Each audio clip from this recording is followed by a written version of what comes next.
On dit que l'histoire est racontée par les vainqueurs. On oublie de dire qu'elle est réécrite avec le temps, transformée par les livres et réinventée par ceux qui ne l'ont jamais vécue.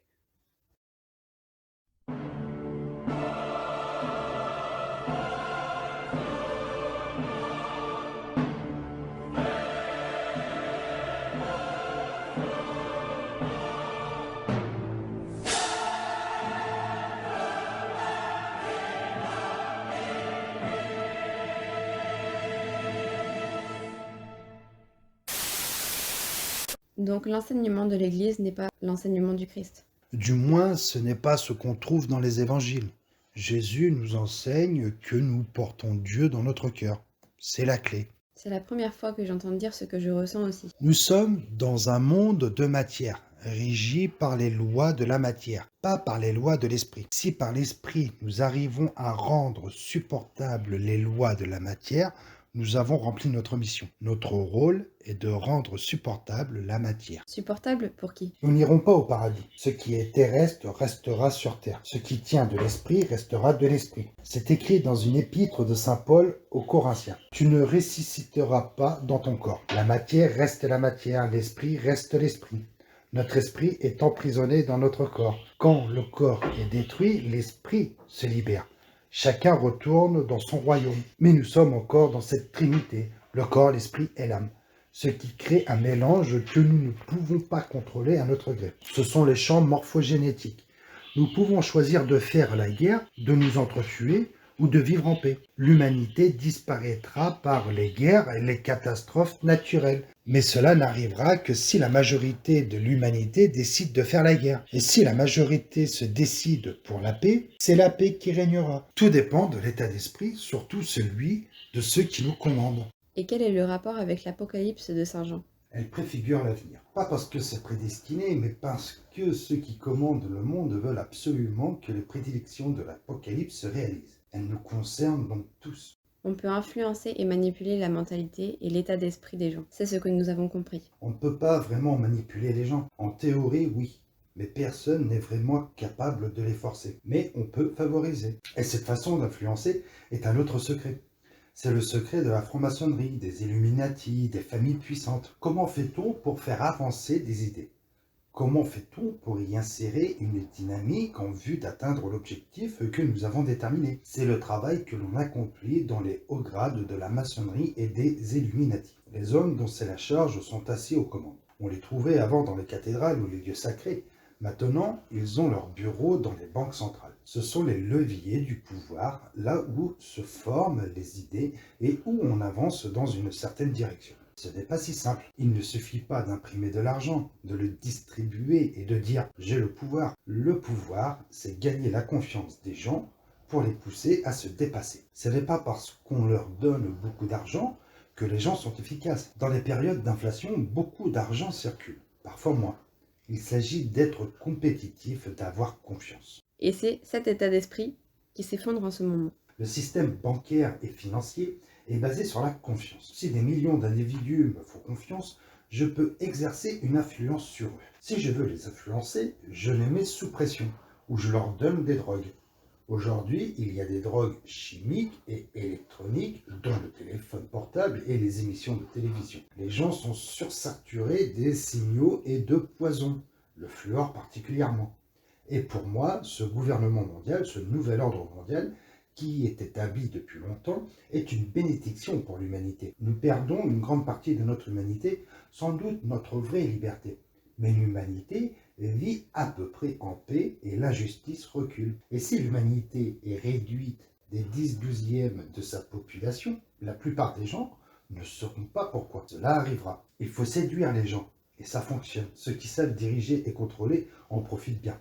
Pour moi et pour l'ensemble de mes lecteurs, c'est une catastrophe. Nous ne sommes pas venus sur cette terre pour cette raison-là. Mais continuons. L'ancien président, Daimler-Benz, Jürgen Schremm, prédit une fusion internationale des grandes sociétés et d'une dissolution progressive des États nationaux. Nous allons créer une union transatlantique, un tremplin pour une union mondiale. Il n'y aura plus de frontières entre les pays. De quelle façon profitent ceux qui contrôlent le système? Les êtres humains cherchent toujours le confort pour leur corps et la satisfaction de leurs instincts. C'est de cela qu'il s'agit. Nous voulons et devons satisfaire nos instincts. Par une vie modeste, nous contenons nos instincts, mais nous arrivons à les satisfaire. C'est bien et beau, il ne faut pas le refuser. Jésus disait, « Donnez à l'empereur ce qui est à l'empereur, et à Dieu ce qui est à Dieu. » Satisfais les instincts de ton corps et donne-lui le calme pour permettre à l'esprit de se développer. Ce n'est qu'avec un corps calme que l'esprit se développe. Si je veux me tourner vers les choses de l'esprit, je dois assouvir et calmer mes instincts. Qu'il s'agisse d'alimentation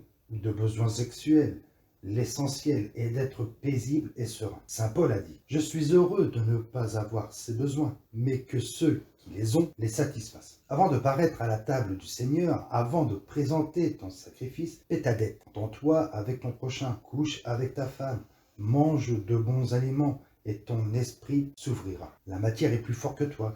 Il n'y a aucun souci à satisfaire ton corps. C'est une façon de penser typiquement masculine. Pour moi, c'est un monde archaïque. Quels sont les enseignements de la maçonnerie? Quel est le pourcentage de savoir secret? La franc-maçonnerie n'enseigne rien. Elle permet simplement de prendre conscience et elle est comme une bibliothèque de 33 étages. À chaque étage, on gagne le droit de monter à l'étage supérieur, de consulter les livres et d'acquérir des connaissances. Tu as parcouru tout l'immeuble. Tu es arrivé en haut, tu as été attentif, tu as intégré le savoir complet de l'humanité. Ce que tu en retires, c'est ton affaire. Cela ne se contrôle pas. Tu as parcouru tout l'immeuble, tu es arrivé en haut, tu as été attentif, tu as intégré le savoir complet de l'humanité. Ce que tu en retires, c'est ton affaire. Cela ne se contrôle pas. La franc-maçonnerie conserve l'ensemble des secrets et des vérités relatives à l'humanité. Que tu les reconnaisses, c'est ton affaire. On n'enseigne rien, on propose et tu peux en tirer avantage. Ce que vous venez de dire à propos de Jésus, de Jéhovah et de Lucifer est difficile à assimiler et à digérer. Est-ce une question de point de vue? Cela va à l'encontre de ce qui circule dans le milieu du channeling, canal entre les mondes supérieurs, et dans les cercles ésotériques, sans parler des chrétiens. Mon cher monsieur Van Delsin, vous savez ce que professe le cercle ésotérique et ce que pensent ou croire les chrétiens naïfs? Nous nous sommes rencontrés pour que je vous dise ce que pensent les francs-maçons de haut grade, d'où ils tiennent leur connaissance et ce qu'ils en font. Ce que nous disons ne plaît à personne. Nous le gardons pour nous. C'est tout simple. N'avez-vous pas remarqué que les gens soi-disant spirituels manquent de réussite, qu'ils ne sont pas sur la bonne voie, qu'ils ne sont pas heureux?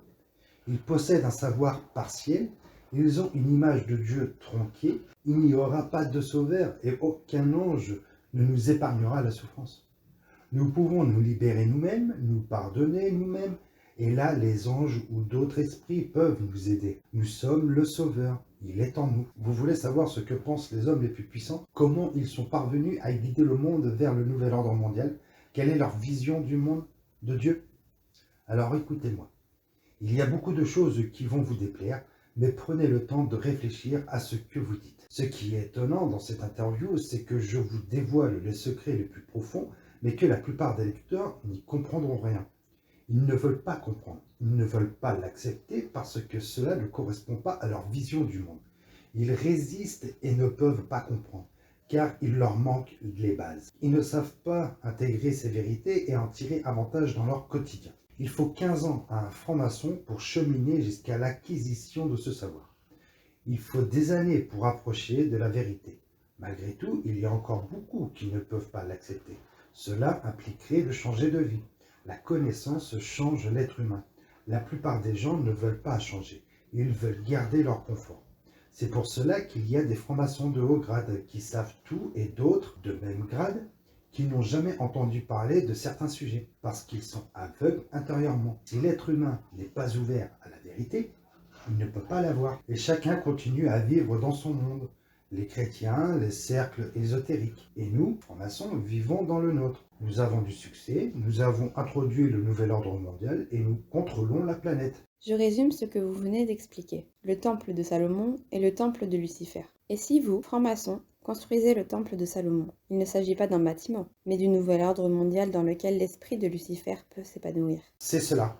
Quels sont les hauts grades qui ont accès à ce savoir? Qui sait tout cela? En Allemagne, je connais 10 à 12 frères à qui je peux parler. Il y a parmi eux 2 pasteurs, un professeur, 2 cadres internationaux, des consultants politiques et économiques. Tous sont des personnes intelligentes qui ont l'esprit critique. Ce ne sont pas des illuminés. La chose qui compte est de mettre en pratique ce que l'on apprend. Des milliers de francs-maçons ont accès à ce savoir, avec qui on pourrait parler ouvertement, mais je ne les connais pas personnellement. Ce qui ne veut pas dire qu'un haut grade qui a accès à ces écrits les comprend et sait les intégrer dans sa vie. Comme je l'ai déjà dit, la grande majorité des francs-maçons est aussi ignorante que la majorité des gens. Les hommes les plus puissants ont accès à ce savoir, sinon ils ne pourraient pas commander le monde. C'est vrai, ils les connaissent.